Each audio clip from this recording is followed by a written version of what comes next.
Hi, everyone. This is Grace Walker with At Your Request Services.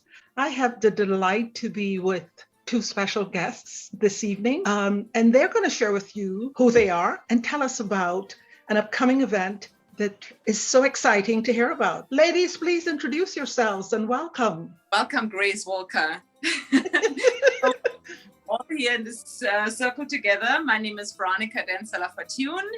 I'm here with my friend Sarah Eckhart. Sarah Eckhart Moore from England. Yes, and we are here today. We're speaking about the Easter Extravaganza exhibition. And we are here in the Love and Magic Center in Buccoo Point, which is at the headquarters of the Healing and Being with Horses platform. The Healing with Horses Foundation is a registered NGO which was registered in 2010, providing services for the specially abled children and adults free of charge. Andre Walker is a great volunteer and is a great supporter of the foundation. Miss Sarah Eckhart Moore is the coordinator. She's our special event coordinator. Sarah, maybe you'd like to speak a little bit more about the event, what we gathered so far, who we have on board, what's happening next Saturday. Yes, we have a huge market following on from our Christmas market, which was a huge success. We have at the moment, we have 27 stalls registered. All sorts of things, lots of lovely local produce, jewellery, cakes, wine, plants, breads, clothes, crystals, so many different things being sold up there. But we also have made it into a really beautiful family day out because the park is an amazing space. We're going to be selling little horse rides. We're going to have an Easter egg hunt at 1 o'clock for the young people. We're going face painting. Oh yes, face painting. We've got some live entertainment on our lovely new stage, and we'll probably do some games. We've got some storytelling as well for the kids. So we have all sorts of things going on. So it's a great family day out. And you know, my husband, Lennon LaFortune, was telling me today that we actually also have a youth orchestra on board these are children from orphanages, and there is actually a children prison club here. They are going to perform on stage. They're going to be guided by Lanz, who is a supporter of the foundation, and they're going to have showcasing a performance on stage, which Lennon is actually finishing up the next 2 days. I think Andre Walker will be another guest performer, special guest performer. So we have a nice mix of people showcasing their talents on that day. What I would love to have you share, and I know your platform is quite wide already, but please share with the audience today. Tell us a little bit about the background of Healing with Horses. So Healing with Horses, the inception of Healing with Horses was really, I think the foundation lays 2007 when we rescued the first horse, or maybe I should say the horse rescued us. You know, at the end or at the beginning, I just wanted to have a horse in my yard, coming from a horsey background in Germany, in Europe, traveling with a circus as well. I always loved horses. And when I moved in 2006 to Tobago, I wanted to have a horse in my yard. And we actually met this amazing horse, Jennifer, which is still on board. She's 32 now. What? And living with us, she's one of 13 herd members. And she's still teaching us every day, to share love and attention. She is working also with special needs. We are working with special needs who are also adults who are employed at the foundation here. So presently we have 2 specially able adults employed here who are working 6 days a week, helping us to mock out the stalls, to maintain the park. The park is a dateland. It has been developed by the foundation since 2011. We fenced it in 2013. We have 9 apartments there, I would say. Paddocks. Paddocks sounds so simple, but we call it now apartments, which have a beautiful view over Kitchen Point, Buccoo Bay, Grange Beach. You can see all the way back to Mount Irvin. They have a lovely breeze up there. And then in the park, outside of the horse paddocks, we have trampoline, we have slides, we have swings, we have hammocks, we have a seesaw, we have a sandbox, we have a mud kitchen for the children. which is basically the space where the specially able children are invited. We have at least one child in a one-on-one session a day who is able to play and receive a beautiful session up there. I don't like to really talk about therapy because, I think being outside in nature is so balancing. And I think when we receive therapy, it's all about the balance. It's all about, learning again to simply live in this amazing space, which, I'm using I'm using Andre's world, which God created for us, and we get up in the morning being so grateful that we can be here, sharing that space, which is also now a very creative space. We painted it up. I hope we can do maybe a little live on that Saturday. So there are lots of tires painted up beautifully with the rainbow colors, the horse paddocks, the bamboo is painted up in rainbow colors, and it's really done by the volunteers, the children and adults who come here. And, at the end, when we create, it becomes a part of us. And when we want to actually create that space with the children, because at the end, we would love the children of Tobago to go forward with that mission, creating a space for differently able children and adults where they feel embraced and empowered through therapeutic interaction with the animals and art. And our vision statement is a harmonious wave of healing for all. When we all come together in integration, working together, everybody has his ability, coming together. And that is basically what we're living, don't we, Sarah? Yes. No, the park is, it really is a very magical space. It has a very special vibe, somewhere I like to just go and chill when I need to think. It's so amazing to hear this, because I don't even know that most of the populations in Trinidad and Tobago even know of this little haven that exists. I think this was actually Andre's first time visiting there. I think he'd mind me aging him here, in his late 70s, and I haven't been there. Well, I haven't lived in Trinidad for a while either, but it's such a magnificent program that provides such respite and love, it sounds like, through the familying of animals and human beings, and the horses being the therapy that comes to human beings. To me, that's such a wondrous experience. How long has this been in existence? So the park, it's an ongoing process. We are creating, we are expanding, we are beautifying on a daily basis, really 7 days a week. On Sunday, this is a time where we don't really see visitors, but I see, my husband and other volunteers still up there, because it's a space which needs attention. The plants still need to be watered. We also have a beautiful creative garden in there. Sarah, you also planted stuff up there, you know. We are both vegetarians. We live off these greens. We have huge plantains, everything organic through the horse manure. That's another beautiful aspect. The last year, we really started to sell a lot of manure. A lot of people really started to do agriculture.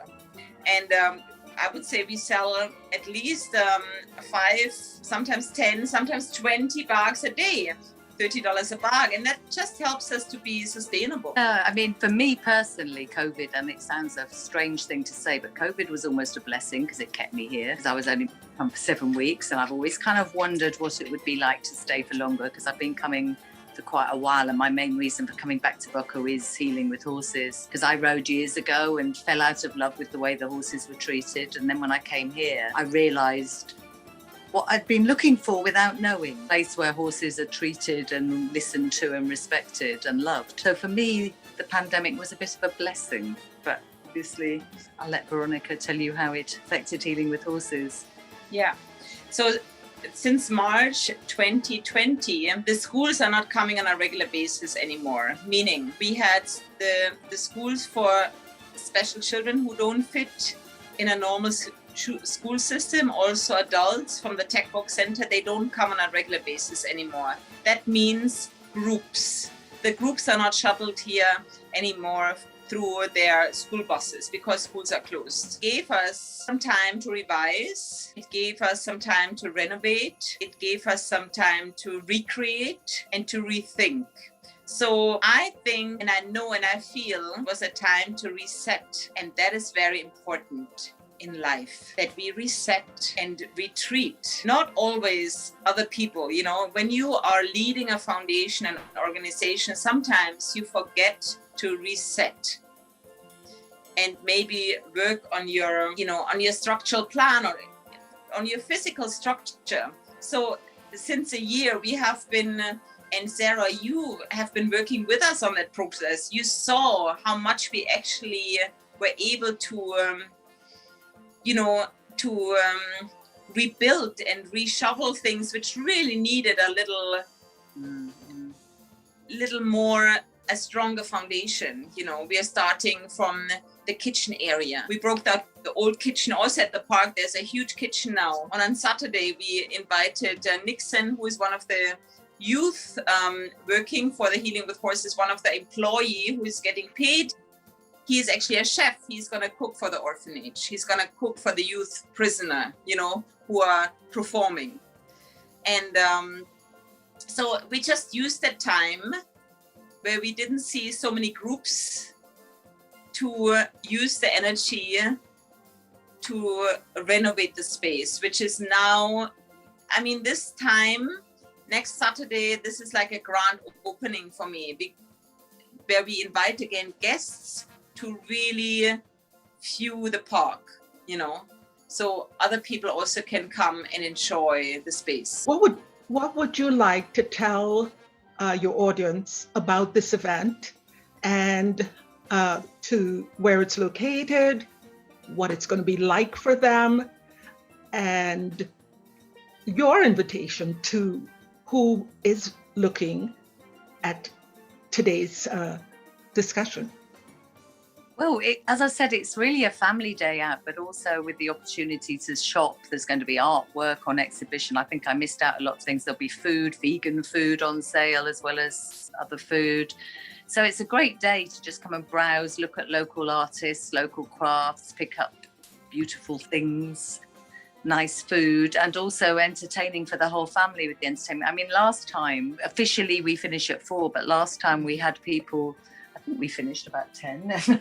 People were just having a good time. Everybody was partying and we played music, and it's just got a great atmosphere. And so we're just hoping we have as good a turnout, if not better than last time. Everybody was very happy at the end of the day. All the stall holders did good business. All our visitors that we spoke to on the way out enjoyed themselves. So, and it raises awareness of the fact that we are there, which is really important as well. Gives people an opportunity to see the park. Yeah, raising awareness. I think this is something what we also would like to raising awareness. We have artists, not only Andre Walker coming from Trinidad, there are other artists coming from Trinidad coming together again, Tobago, to showcase their talents. We do have some artists also, they sell recycled products. It's all about, I think before the pandemic, people really tried to get out and travel out, and now we travel inwards and we are sharing what we got, and there was so much which is here in Trinidad and Tobago. So that that is something I think we forgot to say where the space is located. The space is located at Buccoo Point. It's about 10 minutes away from the airport, 15 minutes away from Scarborough. It's Buccoo Point is like a tip of the island, and when you look from above, and that is something we would like to send to you. We have a drone shot where you can see the park from above. You can see the school, the riding school, which is a 66 feet ring. It's a 2-story building. On top, there's a little storytelling center. The first floor is a little yoga deck, and down below is like a sandy area with mirrors around, and also artwork from the children where they draw horses, and where we can ride the horses when the sun is hot or when it rains. We built that. So that is at the entrance when you come inside the park. On your right, on your left side, on the right side, we have our creative gardening. You go up to the Chi assembly area, which is surrounded by the horse apartments, by the paddocks. And when you go further down, on your left side, we have the hay storage. We have another garden in the back with some kitchen herbs. And then we have the feed storage. And then we have the trampolines and the slides and the mud kitchen and the seesaws. In the back, we have a little massage therapy room, which is connected to slides. And then in the very back, we have a lovely washroom we are very proud of, which is done with a lot of mosaic on the floor. And we have done that with volunteers and with children who have been coming, and basically when they do this art, this is that they're practicing their fine motor skills. And a lot of recycled stuff. I mean, you find a lot of the stuff, Lennon finds a lot of the stuff that he builds with and turns into beautiful pieces of furniture just dumped. Yeah, and we are surrounded. What we have been doing also in April and June, and Sarah, you did a big part of that too. We planted trees. We planted about 150 trees, not only around the park, which have beautiful signs above what it is. So, for example, the mahe tree. Little trees have been planted by volunteers to secure the landscape of the park, because we had a lot of corrosion. So basically, the sea creates corrosion, right? The sea waves, the land sliding back down into the ocean. We need to plant trees in order for us to the roots help to stabilize the land base, especially the sea grape. They stop the land receding. And I remember, Sarah, you also went out with other volunteers, and we did something in collaboration with the Tobago Environment Tobago. That's another NGO. They gave us 200 trees, and they planted it, and you guys planted it along the coastline, along the bay of Buccoo. And all the way along to no man's land nearly, we went with those trees. Yeah. So hopefully it'll last a long time now. Well, it sounds like it's going to be very spatial, so that people can have the best of times with enjoying all of the many diverse activities and food and entertainment that you will have. So if you will then again just remind everyone the day, the time, and let them know that they're going to be welcome. Everybody very welcome. And it's Saturday, the 10th of April. We open the market at midday. We have a big Easter egg hunt at 1 o'clock for the kids. So parents, get your kids there early, otherwise they'll miss out on the fun. Painting, and we have the Being with Horses sessions. Yeah, they can sit on the horse, and they can also groom the horses. They can meet the magical herd, We have 13 very different characters. The smallest one is Winston. He came from England to us. He's now 17. He's a miniature pony, very small. And then we have Aberdeen, a very huge, majestic horse. And, all sorts of beautiful. And then Apollo, which is Andre's favorite. It's a wonderful, strong character. They're like people. They all have very strong individual personalities, and they're all very lovable. I'm looking forward to coming back just to experience this. So I want to say again to both of you, thank you so much for allowing me to share this. Ladies, thank you so much for taking the time. I really do appreciate it. I want to say a special thank you to Andre for sharing with me this wonderful experience and allow me to have this moment to know so much more and to give our audiences an opportunity to learn more of this paradise in Tobago where such beauty abounds. Thank you, ladies, again so much. Have a great evening.